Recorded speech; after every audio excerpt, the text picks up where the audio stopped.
Hello guys and welcome back to the channel. In this video, I'm going to show you how you can use Zipcart in store. So let's get started.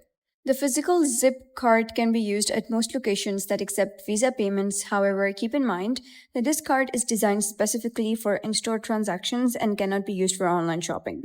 The good news is that there's no separate activation process required. Once your Zip card is delivered, it's already prepared for use.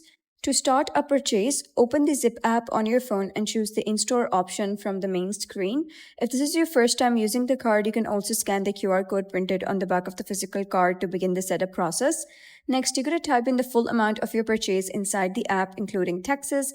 This allows Zip to authorize the correct payment amount before checkout. After you enter the total, the app will generate a temporary virtual card number connected to your physical Zip card. It's completely normal if the digital card number shown in the app is different from the number printed on your physical card, since a new virtual number is created for each in-store transaction. Once everything is ready, simply tap, insert, or swipe your physical Zip card at the payment terminal, just like a standard Visa debit or credit card, and that's it. Your in-store payment will be processed through your Zip card successfully. So that's it for today's video. If you found this video helpful, please consider subscribing and leaving a like. It really helps me out, and I'll see you next time.